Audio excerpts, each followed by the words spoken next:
A storm is brewing in the agriculture sector. Trump's tariffs are no fun for farmers like me. Yeah, in one word, it's uncertainty. Picture this: silos filled with millions of bushels of U.S. corn standing untouched in the Midwest. Farmers watch in disbelief as buyers overseas cancel contracts worth billions of dollars. Ships that once carried America's grain to global markets now sit idle at port. And in the shadows, a quiet takeover is underway. While Washington argues over tariffs and trade disputes, Canada has been busy signing deal after deal from Mexico to China, from Spain to Egypt. What was once America's unshakable dominance in the corn trade is crumbling. 7 countries have now turned their backs on U.S. corn, and the losses are piling up fast. But how did this happen, and which country on this list will surprise you most? If you want to catch the full story as it unfolds, make sure you're subscribed so you don't miss what's coming next. In 2025, the U.S. corn industry faces a storm unlike any it has seen in decades. Tariffs, rising production costs, and political disputes have driven global buyers to seek stability elsewhere. That elsewhere is Canada, a country once considered only a backup supplier, now stepping into the spotlight with zero tariff agreements and competitive prices. This isn't just about crops, it's about power, trust, and the reshaping of food supply chains that feed billions. Tonight, we're breaking down the 7 countries that walked away from U.S. corn and why they chose Canada instead. The first shock came from Mexico, America's closest neighbor and once its most loyal corn buyer. For decades, U.S. farmers sent millions of tons of yellow corn south, feeding everything from tortillas to massive livestock operations. It was a relationship so steady that many believed it could never break. But in 2025, trade conflicts changed everything. Disputes over tariffs on steel, energy, and agricultural goods spilled over into corn. Mexican officials, frustrated with unpredictable U.S. policies, rejected a wave of American shipments. In their place, Mexico turned north, not to Washington, but to Ottawa. Canadian exporters moved quickly. Their corn arrived cleaner, cheaper, and free of the trade baggage that weighed down U.S. shipments. Contracts worth hundreds of millions of dollars shifted almost overnight. For Mexican buyers, the decision was practical: lower costs, stable supply, and no looming tariff threats. For U.S. farmers, it was a gut punch. In states like Iowa and Nebraska, growers who once counted on Mexican demand saw warehouses fill with unsold grain. Prices sagged, profits shrank, and rural communities felt the pressure. Mexico's shift didn't just cut into revenue, it symbolized a loss of trust. And Canada? It emerged as Mexico's new partner in food security, deepening agricultural ties under existing trade frameworks. What began as a tactical shift may soon evolve into a permanent preference.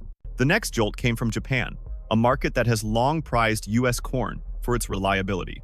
For years, Japanese importers bought American grain to supply both livestock feed and high-end food products. The relationship was built on trust, with U.S. corn seen as a safe and consistent staple. But by spring 2025, the tide turned. Rising U.S. export prices, inflated by tariffs and shipping bottlenecks, forced Japanese buyers to look elsewhere. At the same time, Canadian growers offered long-term contracts with fixed pricing, a level of stability that Tokyo couldn't ignore. The trigger came when Japan faced a spike in feed costs, threatening its livestock sector. Canadian producers stepped in, supplying premium quality grain under favorable agreements. Within months, a portion of Japan's U.S. contracts worth hundreds of millions of dollars annually shifted north of the border. For the United States, the loss went beyond money. Japan had always been a showcase market, a place where American agriculture proved its global strength. Losing ground here raised questions about U.S. reliability. Farmers back home began to worry.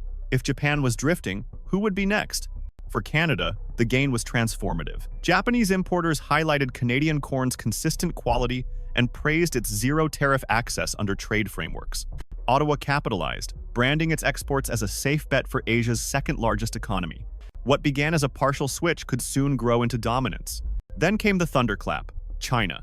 For decades, U.S. corn exports to China were a battleground, shaped by trade wars, quotas, and endless disputes over tariffs. In good years, China was America's largest buyer. In bad years, it became a political weapon. By 2025, that fragile relationship finally cracked. Facing soaring U.S. corn prices and mounting political tension, Beijing quietly turned to Canadian suppliers. The deal wasn't small, it was massive. In April 2025, Chinese state grain companies signed multi-year supply contracts with Canadian exporters, securing millions of tons of feed corn at stable prices. The trigger was simple: predictability. China's livestock industry, the world's largest, could not afford uncertainty. When tariffs and policy risks made American corn volatile, Canada's stable trade framework and efficient ports looked irresistible. The impact on the U.S. was devastating. Losing China meant losing not just billions in exports, but also a crucial bargaining chip in global trade talks. American farmers saw shipments dry up, and futures markets turned jittery as traders realized the shift was permanent, not temporary. For Canada, the win was historic. Securing China meant immediate growth and long-term influence. Beijing praised Canadian corn for both quality and punctual delivery. With zero tariffs and a strong Canadian dollar-yuan settlement path, Canada cemented itself as a new cornerstone in Asia's food security chain. And for Washington, the loss cut deep proof that when tariffs collide with geopolitics, even the biggest markets can vanish overnight. If China was the thunderclap, South Korea was the aftershock. For years, Seoul imported large volumes of American corn, relying on the U.S. as a trusted supplier for animal feed and food processing. But that trust was built on the assumption of stability, and by 2025, stability was the one thing the U.S. could no longer guarantee. The trigger came in mid-2025, when South Korean grain importers, already alarmed by rising U.S. prices and erratic tariff policies, began diversifying aggressively. Canada stepped in with competitive contracts backed by efficient shipping routes across the Pacific. For South Korean buyers, the choice was clear: risk unpredictable tariffs with the U.S. or lock in steady supply with Canada. The U.S. loss was significant. South Korea accounted for hundreds of millions in annual corn purchases. When even a portion of that shifted northward, American exporters saw their margins shrink, while logistics hubs in the Midwest sat quieter than before. Farmers, already struggling with the China fallout, now watched another Asian partner slip away. Canada, meanwhile, gained a new foothold in one of Asia's most technologically advanced economies. South Korean companies praised Canadian exporters for reliability and transparent contracts. And in a nation where food security is tied closely to political stability, the ability to count on Canadian corn became more than just a business deal, it was a strategic safeguard. The message was unmistakable. Once South Korea started buying Canadian grain, it sent a signal to the entire region. If America couldn't guarantee predictable trade, its partners would look elsewhere. Across the Atlantic, the shift was just as dramatic. Spain, one of Europe's largest buyers of corn for animal feed, had a long history of dealing with the United States. American grain once filled cargo ships bound for ports like Barcelona and Valencia, feeding Spain's massive livestock sector. But by 2025, things had changed. The spark was the European Union's frustration with U.S. trade disputes and the instability caused by tariffs. Spanish importers, always conscious of cost, began looking for alternatives when U.S. shipments faced delays and surcharges. Canada seized the moment. Backed by zero tariff access through EU agreements, Canadian corn became cheaper and more reliable than American supply. The impact on the U.S. was severe. Spain had been a top 10 buyer of American corn, and losing even part of that market meant hundreds of millions of dollars slipping away. For U.S. exporters, it wasn't just about money. It was about losing credibility in one of the most important agricultural markets in the world. For Canada, though, it was a breakthrough. Shipments labeled "Product of Canada" began arriving at Spanish feed mills, and Canadian farmers celebrated new billion-dollar contracts that secured their place in Europe's food chain. The deal gave Canada not just revenue, but also prestige, the kind of foothold that could expand into other EU countries. The transition underscored a painful truth for the United States. Trade partners value consistency and trust above all else. Spain wasn't rejecting U.S. corn because of its quality. It was rejecting the uncertainty that came with it. In Southeast Asia, another surprising player emerged: Vietnam. For years, Vietnam quietly bought steady volumes of U.S. corn, using it to feed its growing poultry and aquaculture industries. The relationship wasn't flashy, but it was dependable until 2025. When U.S. tariffs drove up costs and delayed shipments, Vietnamese buyers began searching for more stable options. That's when Canada stepped in with long-term supply contracts. Canadian exporters promised not just competitive prices, but also reliability, guaranteed delivery schedules, and premium quality grain certified under international food safety standards. The deal was worth hundreds of millions of dollars. Vietnam agreed to shift a significant share of its imports away from the US and into Canadian hands. For American exporters, it was a painful blow. Losing Vietnam wasn't just about dollars, it was about momentum. Every country that walked away made it harder for US corn to claw back lost ground.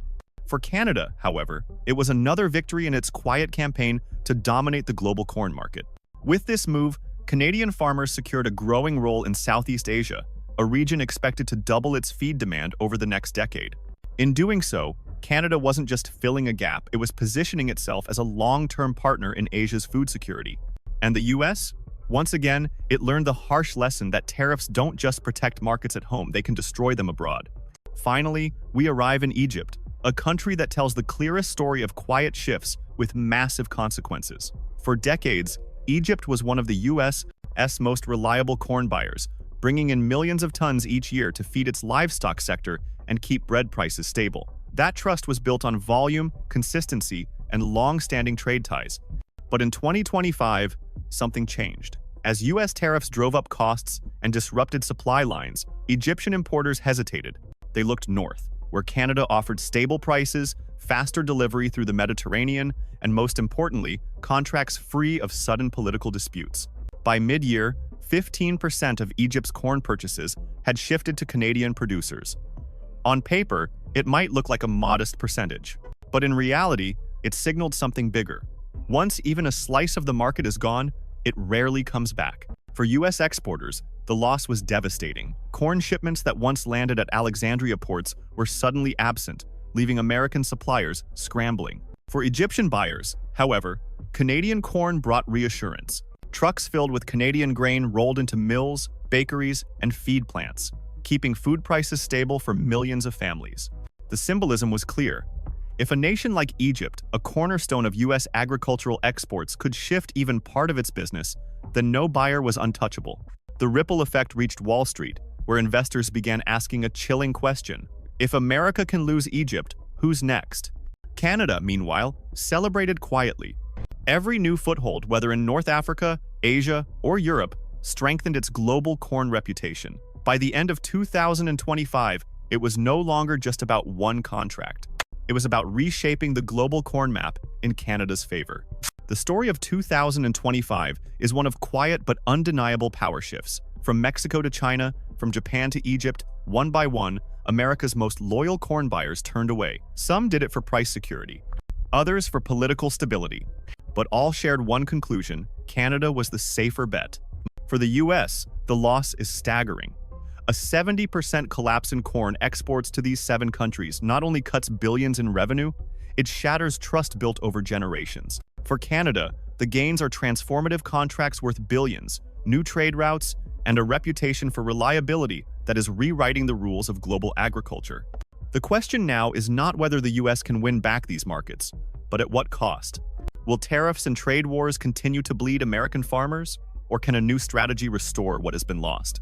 Which of these shifts do you think will have the biggest impact in the next decade? Drop your thoughts in the comments, and if you want to be first to know when the next wave hits, subscribe now and join us for the next chapter.